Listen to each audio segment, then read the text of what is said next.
Welcome to கோடை சமையல். இன்னைக்கு நம்ம கோடை சமையல்ல மீன் குழம்பு எப்படி செய்யலாம்னு பார்க்கலாம். இன்னைக்கு நான் குழம்புக்கு கொடுவா மீன் எடுத்து செய்ய போறேன். இந்த கொடுவா மீன்ல பாத்தீங்கன்னா ரெண்டு வெரைட்டி இருக்கு. நம்ம இன்னைக்கு இந்த வெள்ளை கொடுவான்ற மீனை தான் எடுத்துறோம். ஃபர்ஸ்ட் நம்ம மீனை க்ளீன் பண்ணி எடுத்துக்கலாம். மீனுக்கு மேல இருக்க செதில்களை ஃபர்ஸ்ட் நம்ம க்ளீன் பண்ணிரலாம்.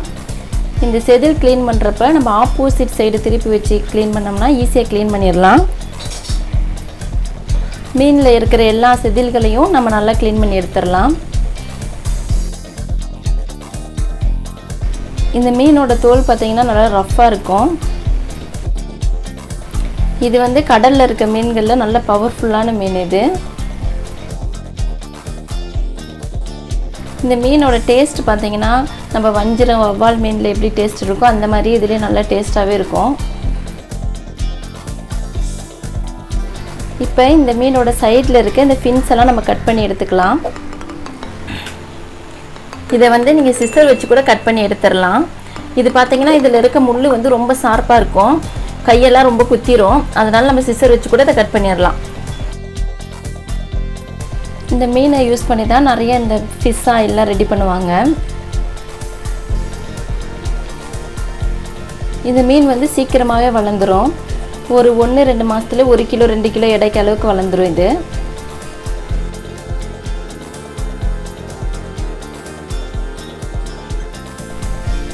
இந்த மீனை இப்போ உள்ள கட் பண்ணிட்டு அதுல இருக்க வேஸ்ட் எல்லாம் எடுத்துறலாம். இந்த மாதிரி உள்ள இருக்கதெல்லாம் சுத்தமா க்ளீன் பண்ணிருங்க. இத நம்ம கொஞ்சம் விட்டுட்டோம்னா குழம்போட டேஸ்டே மாறிடும். அதனால இத சுத்தமா க்ளீன் பண்ணி எடுத்து வச்சிரலாம்.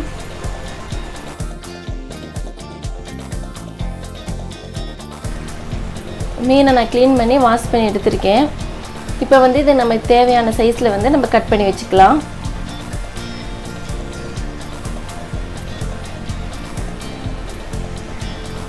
நமக்கு எந்த சைஸ்ல பீஸ் வேணுமோ அந்த சைஸ்க்கு கட் பண்ணிக்கலாம்.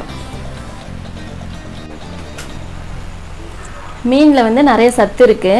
மீன் கண்ணுக்கு மூளைக்கெல்லாம் ரொம்ப நல்லது. தைராய்டு பிரச்சனை இருக்கவங்க அதிகமா கடல் மீன் சாப்பிடலாம். நம்ம இத நல்லா கழுவி எடுத்து வச்சிரலாம். இப்போ மீன் குழம்பு செய்ய தேவையான பொருள் பார்க்கலாம்.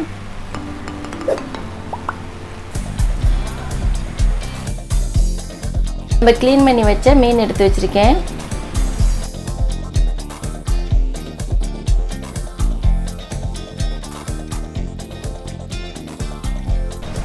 சின்ன வெங்காயம் எடுத்துக்கலாம். பூண்டு கொஞ்சம் உரிச்சு வச்சிருக்கேன். மல்லித்தூள் ஒரு 3 ஸ்பூன் எடுத்துக்கலாம். மிளகாய் தூள், மஞ்சள் தூள், மிளகு, சீரகம், வெந்தயம், இஞ்சி சின்னதா கட் பண்ணி வச்சிருக்கேன். கருவேப்பிலை, கொத்தமல்லி, பச்சை மிளகாய், தேங்காய், தக்காளி, புளி தண்ணி எடுத்து வச்சிருக்கேன்.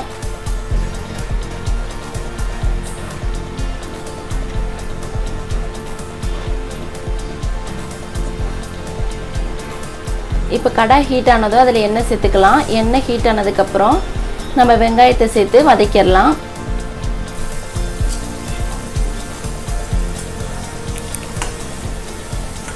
சின்ன வெங்காயம் சேர்த்து மீன் குழம்பு வைக்கும்போது டேஸ்ட் ரொம்ப நல்லா இருக்கும்.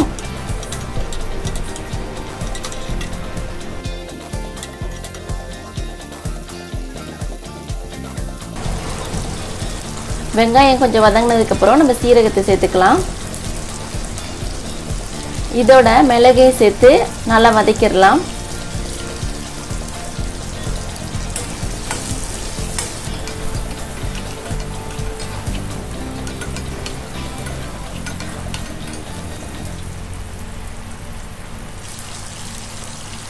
நறுக்கி வச்சு இஞ்சியை சேர்த்துடலாம். சேர்த்து இதை கொஞ்சம் வதக்கிடலாம்.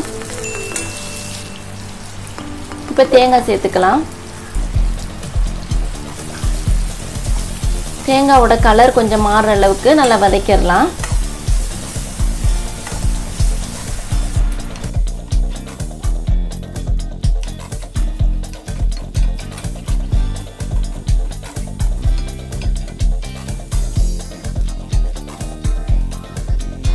இப்போ இதோட தக்காளி சேர்த்துக்கலாம்.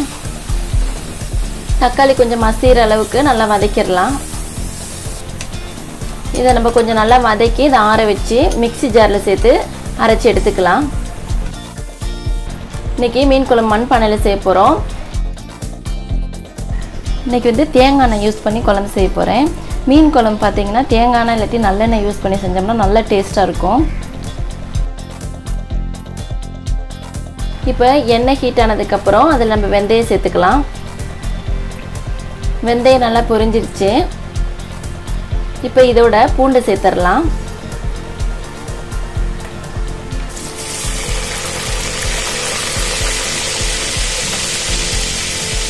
பூண்டோட கலர் கொஞ்சம் மாறினதுக்கப்புறம் நம்ம பச்சை மிளகாய் சேர்த்துக்கலாம். கருவேப்பிலையும் சேர்த்துடலாம்.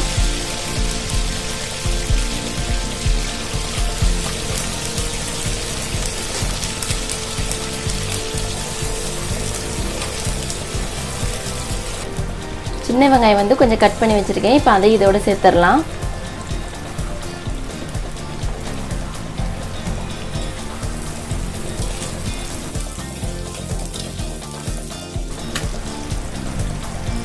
இப்போ இதோட உப்பு சேர்த்துக்கலாம்.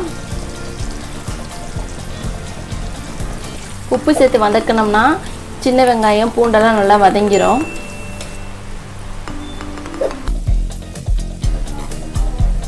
இப்போ நம்ம இதில் மஞ்சள்தூள் சேர்த்துக்கலாம்.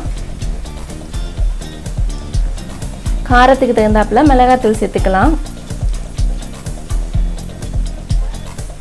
தனியாத்தூள் வந்து ஒரு 3 ஸ்பூன் சேர்த்துக்கலாம்.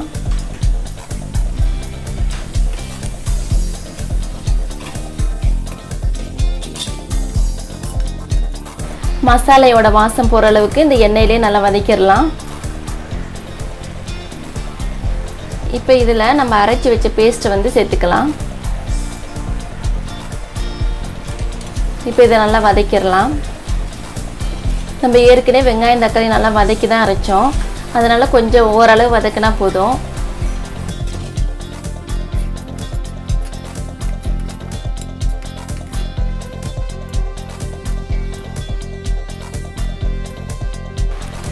இந்த எண்ணெயிலே நல்லா வதக்கிட்டு எண்ணெய் பிரிஞ்சு வரும்போது நம்ம புளி தண்ணி சேர்த்துக்கலாம்.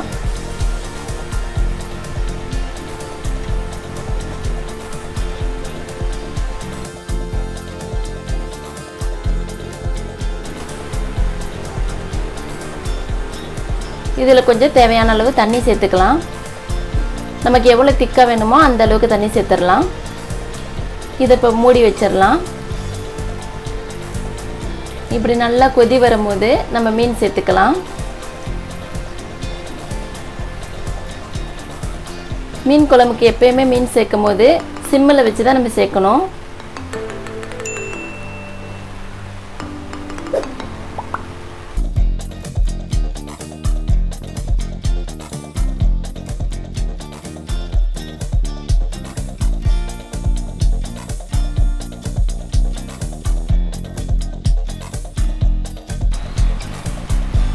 இப்போ நம்ம மூடி வச்சிடலாம்.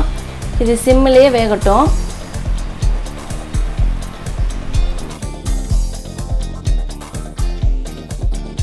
இப்போ ஒரு கொதி வந்துருச்சு. அவ்வளோதான், மீன் வெந்துருச்சு. நம்ம சிம்மில் வச்சு இதை வேக வச்சா நல்லா மீன்லாம் மசாலா நல்லா இறங்கியிருக்கும். மீன் உடையாமல் இருக்கும்.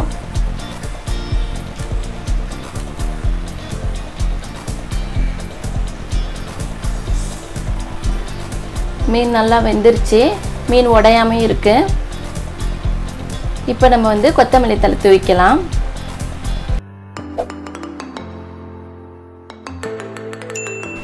நீங்கள் ஒரு டைம் இந்த மாதிரி மீன் குழம்பு வச்சு பாருங்கள். எப்படி இருந்துச்சுன்னு எனக்கு கமெண்ட் பண்ணுங்கள். எங்கள் சேனல் உங்களுக்கு பிடிச்சிருந்தா லைக் பண்ணுங்கள், சப்ஸ்கிரைப் பண்ணுங்கள். டேஸ்டான மீன் குழம்பு ரெடி.